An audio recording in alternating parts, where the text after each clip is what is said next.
तुळजापूर तालुक्यातील गंधोरा या गावात पवन चक्कीच्या सुरक्षा रक्षकांनी धनगर समाजातील एका महिलेला, शेतकरी महिलेला अमानुष पद्धतीनं लाठीचार्ज केलाय आणि त्यांचे वस्त्र फाटेपर्यंत त्यांना मारहाण केली। ही बातमी टीव्ही 9 वरती मी बघितली आणि त्यानंतर मी पोलीस स्टेशनला फोन केला, पण पोलीस स्टेशन सुद्धा त्या सुरक्षा रक्षकांच्याच बाजूने बोलत होतं।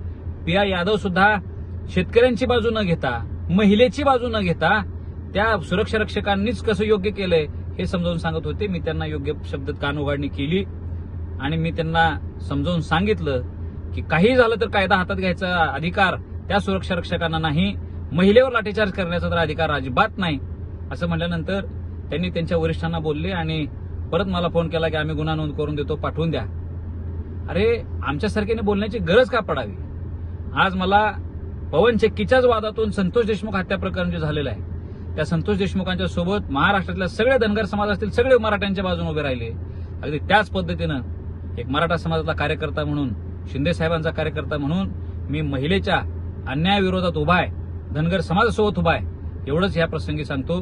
आणि योग्य ती कारवाई पोलीस स्टेशनवर झाली पाहिजे आणि त्या सुरक्षा रक्षकांच्या विरोधातही झाली पाहिजे अशी मागणी मी सरकारकडे करतो।